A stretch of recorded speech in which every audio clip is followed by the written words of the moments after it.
Whew! Hey guys, what's up? It's Biscuit Boo Horror Reviews. I'm here with a Blu-ray DVD collection update.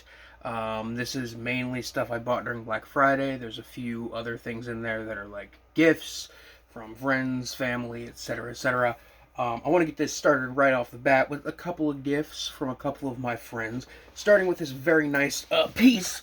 Let me get down and actually fucking grab it. From my friend Allie, who does all kinds of different art. I met her in high school. She's a really cool artist. Does all kinds of interesting shit. And for our white elephant gift exchange with my friends and I ended up getting her gift, which is this custom stained glass piece that she calls the Shrock. It is what can I say? Yeah, Shrek cock, Shrock. That's what this is. It's a pretty nice, custom-made, like little stained glass hanging kind of art piece, which I'll probably end up either probably end up hanging it like right here, or I'll just hang it like from this. So it'll be a little bit out of frame, but like it'll be here in spirit. It'll be right here. I think I might put it right there. But Allie, she does all kinds of interesting stuff. She has an Etsy, which I'll put in the link below. Last I checked, she didn't have anything up for sale yet, but she says she's been getting back into doing some stained glass stuff, so there should be some stuff up there eventually. Check her out. She's doing cool stuff. Either way, one of the other gifts I got is one from my friend Chloe, who she did the artwork that I use in the portrait of me that I use in my thumbnails. I use it it's my profile picture on Letterboxd, Twitter, and YouTube. It's what I use for my header image on there. Again, link for her stuff is in the description as well. It's the link that says header image and profile picture by. But she bought me The Damned from Criterion on Blu-ray. She had watched this one and thought I would like it and bought it for me. And I actually did really like this one. This is a really, really great film that I would say is kind of comparable to like maybe like The Devils, Ken Russell's The Devils. It's kind of a similar like political corruption, disturbing kind of political corruption based film. This one specifically is about a like family who runs a steel mill, and they're like super rich, and then World War II occurs and they basically side with the Nazis, and it's basically about their downfall. And this movie's really, really good. It's like 2.5 hours long. It's pretty disturbing. For 1969, this is like a pretty disturbing movie. It's no Salo, mind you, when it comes to like these kinds of kind of like 70s, 60s, like disturbing political dramas go. I don't think anything ever really touches Salo, but not that this film is that comparable to Salo, at least. I will say this is a lot more watchable than Salo. Either way, I'm fucking hung up on that movie. The Damned on Blu-ray from Chloe. Really, really cool gift. I love it. And yeah, the link to her Twitter, where she does art and stuff like that, is in the description below. Be sure to give her a look. Getting into the other stuff now. I've got some stuff here that I bought on Black Friday. These weren't really even on sale. It just happened to be Black Friday, and I happened to be at the Big Lots by my work. I was stopping there to pick some to see what was going on, and I got a couple DVDs, couple Blu-rays for pretty cheap. First one I got here is this 2-movie collection, this 2-disc set of Cloverfield and 10 Cloverfield Lane. I'm not a fan of Cloverfield. I remember when it came out. I remember people freaking out about it and everything, and that's cool. I'm not a fan personally, but 10 Cloverfield Lane, I was genuinely really surprised by. And other than like the final act of the film, which is like really bad, other than the final act, 10 Cloverfield Lane is a really, really good like horror film. Really good like kind of I don't know how to describe it, but it's very much a very interesting one. John Goodman basically just holds some people like hostage in his bomb in his underground like bunker, believing that aliens have taken over the world. Is what he believes, and that's basically the film. And it's actually pretty decent. I was really surprised by it. I think John Goodman is really good in this. But yeah. The other DVD I got is another one of those like situations where like, man, like does fucking Big Lots just happen to have every fucking Tartan Asia Extreme title? Because like I have seen so many. I'd never heard of this film or the other two films I got at Big Lots like months ago, that were on this Tartan Asia Extreme label. Um, I'd never heard of any of these movies. They were like $3 a piece, and I'm just like, I've never heard of these. I know of this label, but like, I gotta grab these. These are cheap as fuck. I don't know what this is about, but the other one I got, Acacia, I actually watched, which was a Korean one, I think, was actually pretty good. Um, for $3, I got Phantasm Ravager. I don't even like this one. There are people who actually seem to, quite seem to like Phantasm Ravager, which is like fine with me. I don't mind that people like it, but like I remember watching this because like I got into the Phantasm series like the same year that this came out, and I finally watched it, and I was like, this is like a fan film, and I haven't watched it since. Maybe I might rewatch it, but it was like $3. I can't. Again, it's one of those situations where it's like, why say no to this? It's three whole doll hairs. It's not the worst movie I've ever seen, so I'm gonna go for it. Speaking of something being pretty cheap, this was $4. It's Life from 2017, which I didn't see this movie. I remember seeing trailers for it, and it looked kind of interesting. But I'm not big on like big budget kind of audience, kind of like wide audience kind of horror. But this one looked kind of interesting to me, at least. I didn't see it though, and I remember people saying like, "Oh, this is actually a secret prequel setup film that's going to set up like the upcoming Venom movie," which that was not the case at all. Other people were saying this is the next Cloverfield movie, which was not the case either. I still haven't watched it. It's like a black goop on a space station, kills some people, I think. Yeah, it's whatever. But as is always tradition, I'm gonna give away the digital code for it. You better know how to fucking redeem this shit, because I'm not gonna like fucking wait. Is it on there? Is it readable? Yeah, that's readable. All right, you had your chance. It's gone now. It's gone. It's gone. It's gone. It's gone. Forever. And then I actually hit up the Arrow Video Black Friday sale because they had some decent deals going on. I got Eaten Alive for $15. This is usually like a 25, almost $30 Blu-ray for like $15. I can't say no, and I really like this film. This is a Tobe Hooper film from the late '70s. This was like the exploitation film he did after Texas Chainsaw. Everybody remembers Texas Chainsaw. Nobody gives a shit about Eaten Alive, and I think Eaten Alive is a lot more interesting, personally. It's kind of surreal. It's weird. Robert Englund is in it, and that's kind of cool to see. Very fun, exploitative, just kind of southern fried, surrealist nightmare. Really fun stuff. Violent. There's a cool giant alligator in it. And the guy who plays the killer is also just like a whacked out nut job chasing hookers throughout his fucking motel with a fucking scythe like he's the Grim Reaper. Yeah, it's based on, apparently it's inspired by the story of a guy who like owned a inn, and he had like a pet alligator that he would feed like people to, and he was a serial killer. Or he owned like a bar or something like that. Either way, it's inspired by that. Very similar to how Texas Chainsaw Massacre takes some stuff from like Ed Gein's story, but it's inspired by that. But it's very much its own thing. Basically, crazy dude who is crazy.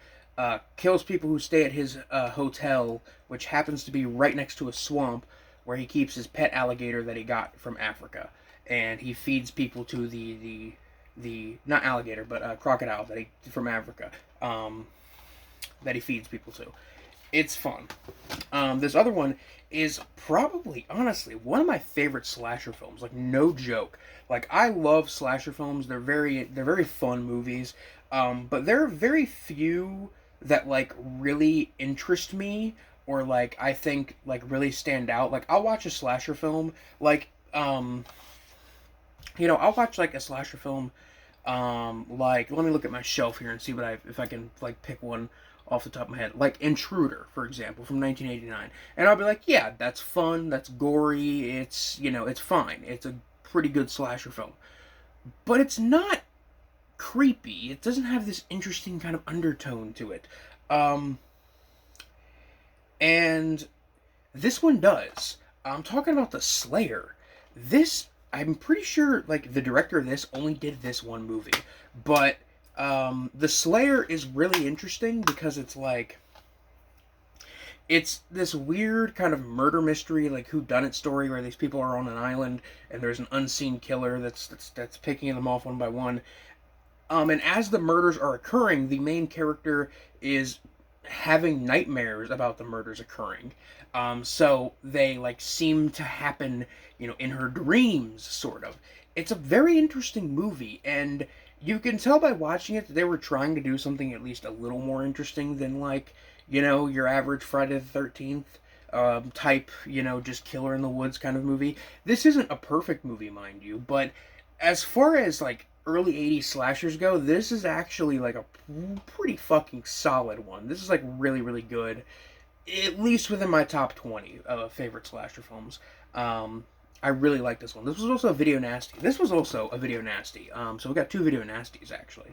But both of these have some really great moments, really great kills. They're very good for very different reasons, though. The other thing I got, which this was like almost an entire blind buy, is the Solid Metal Nightmares, the films of Shinya Tsukamoto box set. Shinya Tsukamoto is a director I've always kind of wanted to dive into his work, because I saw Tetsuo when I was in high school. I actually reviewed it on my channel. It's a very old review, and I don't want to rewatch it in order to see what I had to say about it. But I remember really liking it. And this one has 10 of his movies, 2 of them being like short films. But we have Tetsuo and Tetsuo 2, The Body Hammer, on this disc, as well as the short film that I think eventually like turned into, that was like the basis for Tetsuo. But Tetsuo is really great. Absolutely amazing movie. I don't think I really need to say much about Tetsuo. Haven't watched Tetsuo 2 yet, but that's on my list. I'm gonna do that. The second one here, I haven't seen like either of these ones on this one. Trying to see if but Tokyo Fist and Bullet Ballet, I haven't seen either of these, so I will get around to them eventually. The next one is A Snake of June and Vital. Also on this, I think is also on this one is Shinya Tsukamoto's like 40-minute like little short film he did in 2005 called Haze, which is a really good one. Just about a dude trapped in like a really small concrete maze that he doesn't know why he's there. That one's like really fucking uncomfortable. Like, I watched it and I was like, oh, my fucking back hurts from watching this. This makes my joints ache. Haven't watched Snake of June yet. Haven't watched Vital yet. But Snake of June is also on my list because it's always really interested me. And then we got the final disc, which I've actually seen both of these. The first one on the disc, which is like one of the reasons I really wanted to get this, because I wanted to own this movie and like Tetsuo, because I've always wanted to own Tetsuo.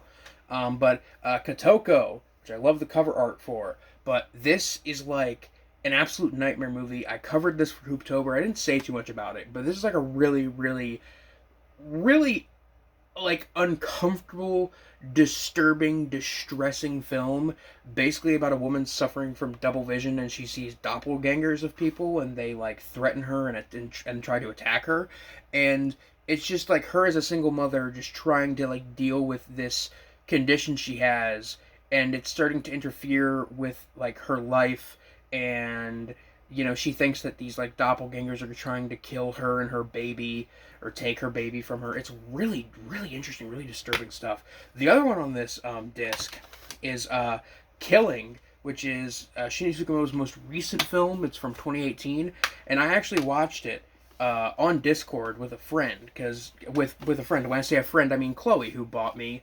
The Damned, and we also watched Kotoko on Discord together. But we watched The Killing, and The Killing is like a really great samurai movie, probably in my top 10 favorite samurai movies. Not that I'm an expert on the genre or anything, I just really like them. But it's definitely one of my favorite samurai movies. It's like a very non-traditional samurai movie. It's very interesting. It's very real. It's kind of depressing. It's sad. I remember the ending straight just had me bawling my eyes out. It was a hell of a watch. But I'm excited to get into the rest of these movies, because like there's some interesting stuff on here. But this is not a bad box set. I got this for like $40 off of fucking Arrow's website, and that's not bad at all.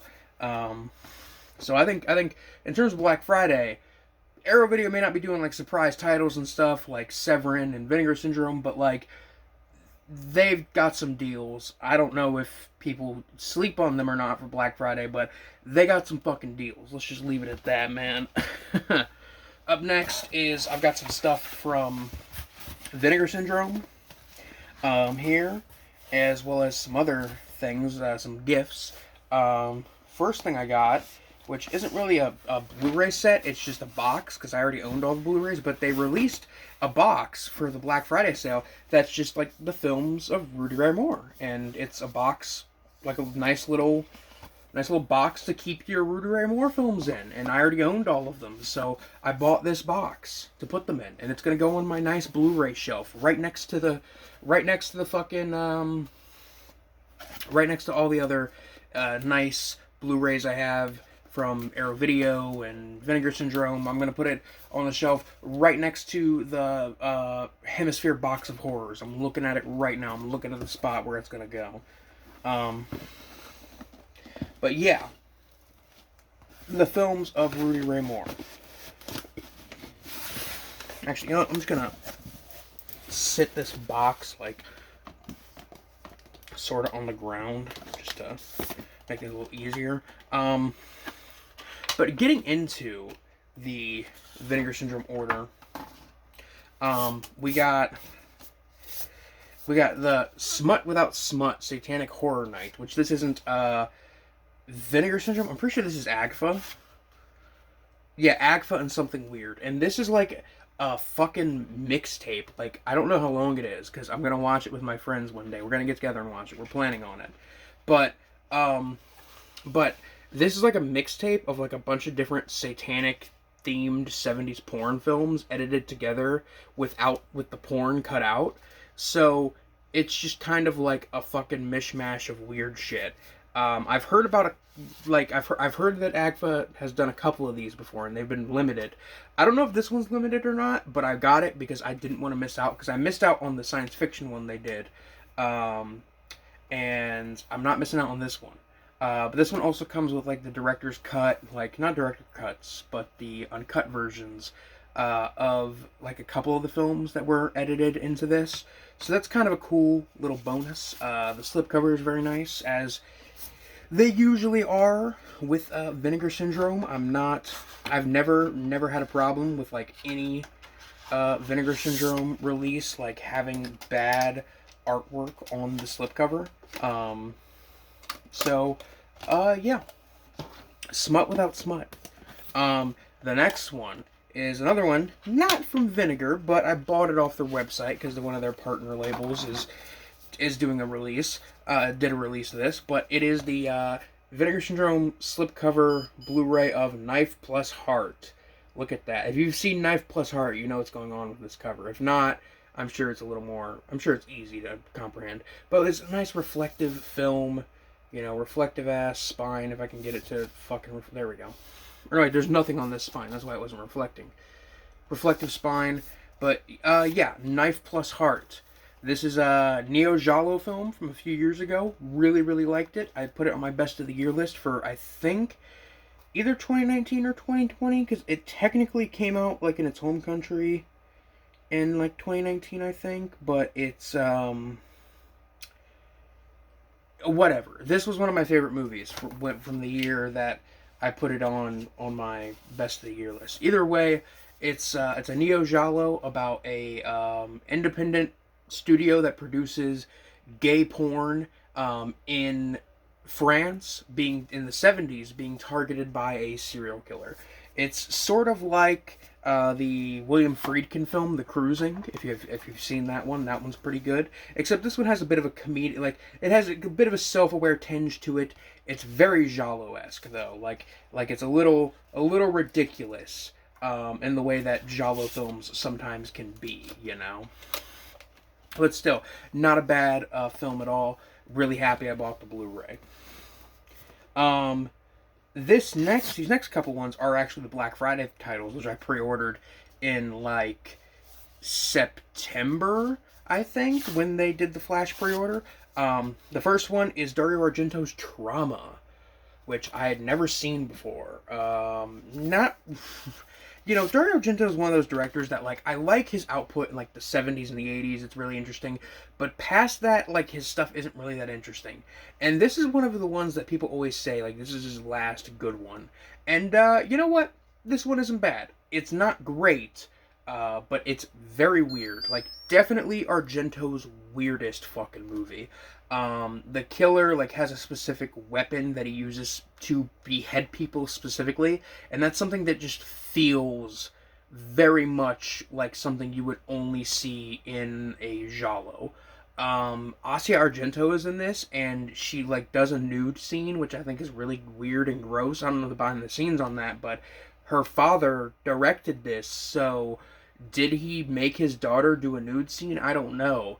But you've got the guy who did the soundtrack on Hellraiser doing the soundtrack here, and it's unfortunately nothing too memorable, nothing to write home about. The gore, I guess, was supervised by Tom Savini. And again, the gore is fine. Like, it's good, but, like, this isn't blowing me away. Like, nothing about this necessarily blew me away. But I found it very interesting. I definitely enjoyed it for what it was. And this might be a film and this is probably a film I will come back to someday. But until then, I'm happy to own it, you know. It's not a bad addition to the old collection. Next one, this is a film that I've always kind of wanted to check out, just because I really like Alien ripoffs. But we have Creature, which this has Klaus Kinski in it. The absolute madman and piece of shit himself, Klaus Kinski.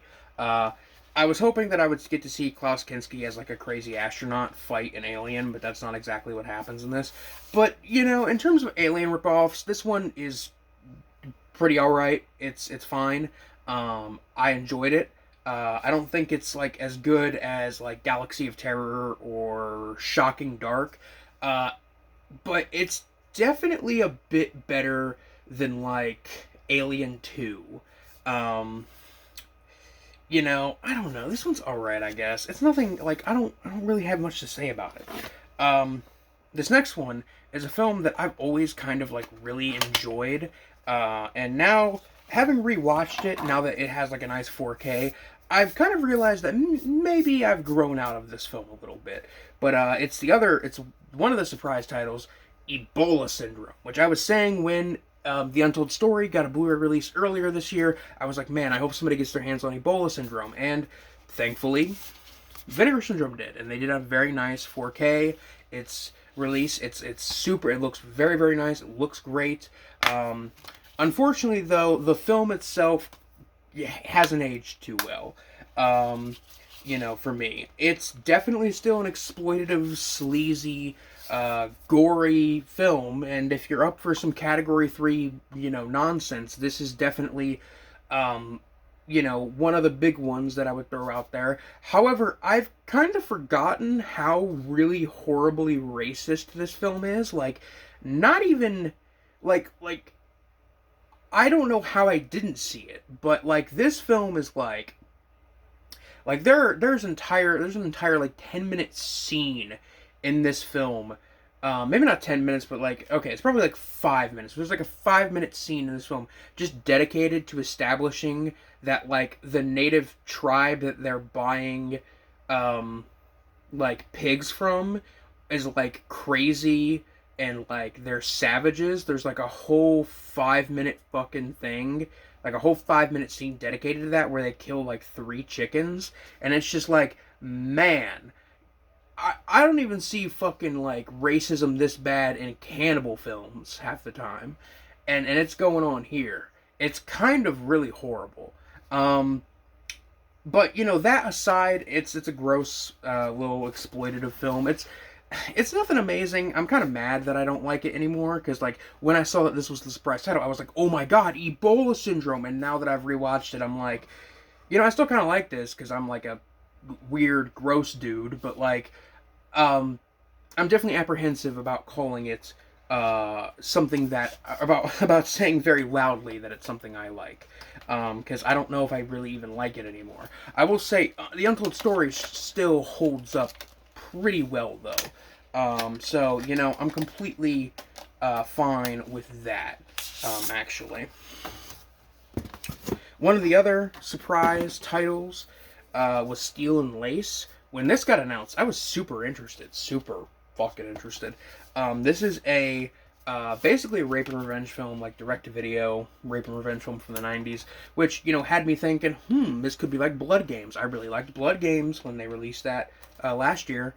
And you know what? This actually isn't a super exploitative film. Like, the rape scene isn't even on screen, which I think is, like, surprising, because you usually would see that in an exploitation film, especially an exploitation film that's getting a Blu-ray release from the people who think it's okay to put this on 4K.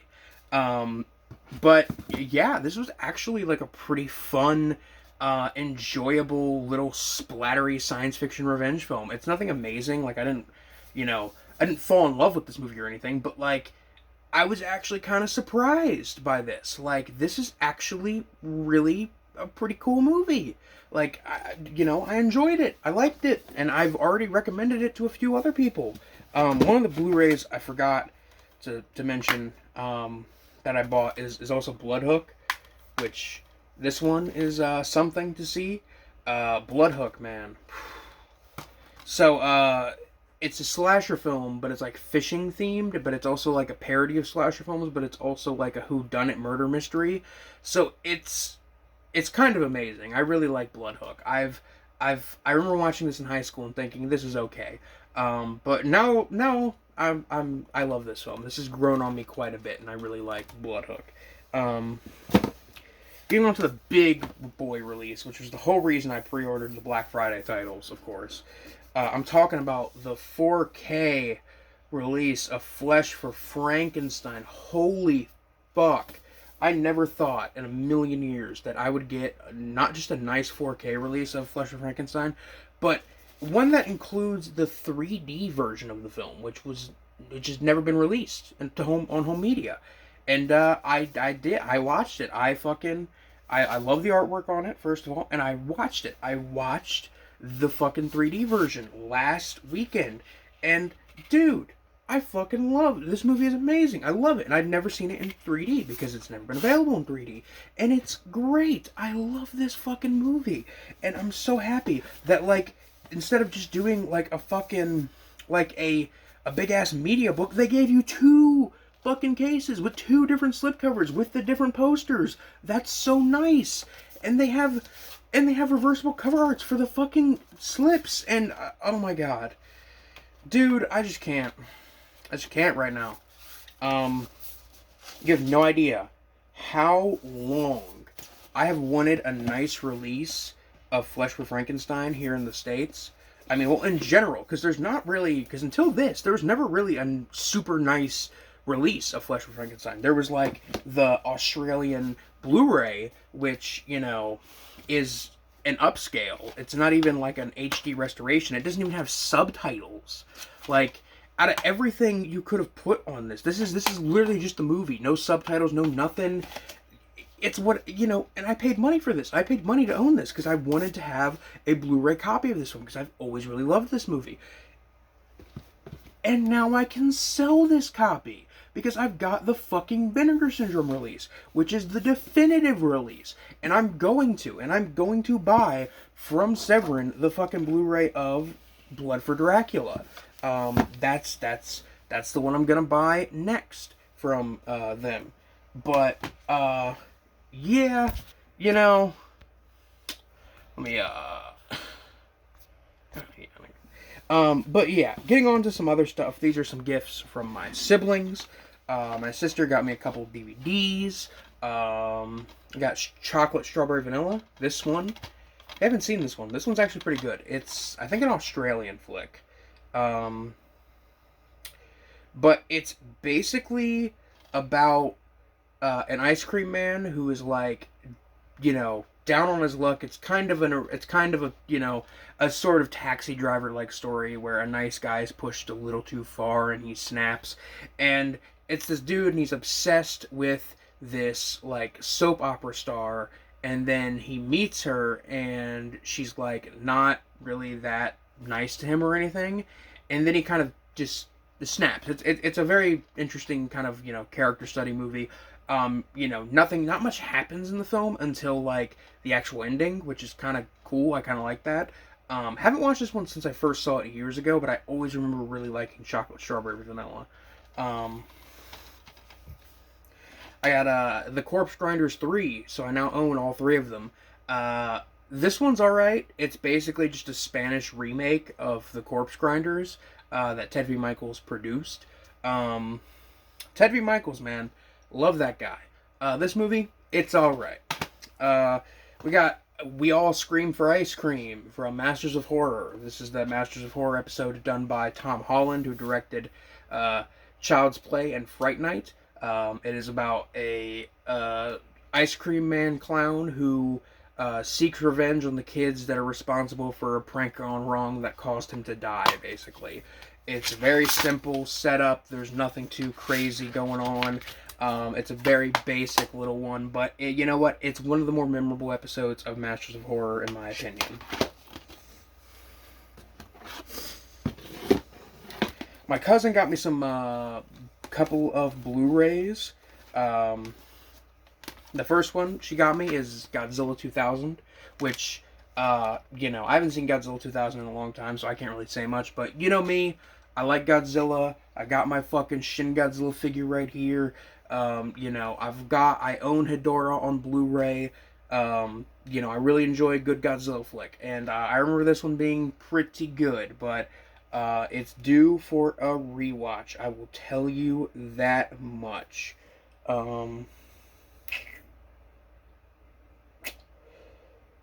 Yeah, due for a rewatch. She also got me the Severin Blu-ray of A Scream in the Streets, which I watched this last night. This is, the kind of like sexploitation trash from the 70s that like honestly doesn't even deserve a Blu-ray release because it's just super trashy and like not fun, and like it's just not a good movie in general, and and everything. But I'd be lying if I said that I'd be lying if I said that I don't kind of like that this has. If I don't, I like that this has a Blu-ray release, even though it doesn't really deserve one, in my opinion. Because I think it looks really nice. In terms of like 70s sexploitation trash, this one's definitely up there. You could tell that the guy who produced The Sinful Dwarf was a producer on this. Not that this is as bad as The Sinful Dwarf, but this definitely has some similar kind of really horrible misogynistic vibes.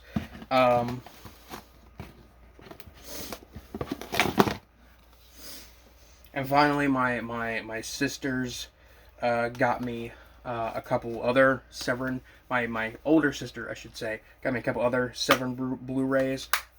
Family Portraits, a Trilogy of America.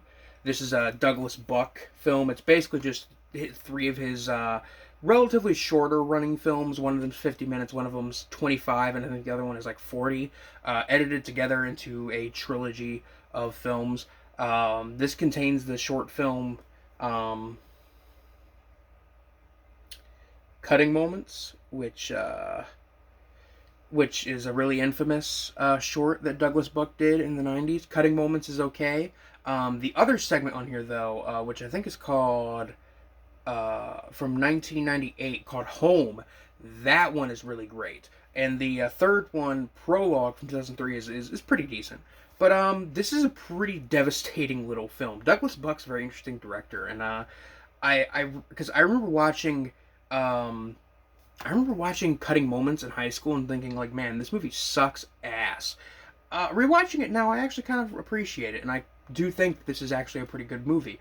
And this is going to go on my shelf because I do actually kind of like Family Portraits, A Trilogy of America. This is like a really depressing film. Um, she also got me Plague Town, which I haven't seen Plague Town. This is one that like I've always heard about. Never seen it. I think it's a zombie film. Yeah, I think. I don't know.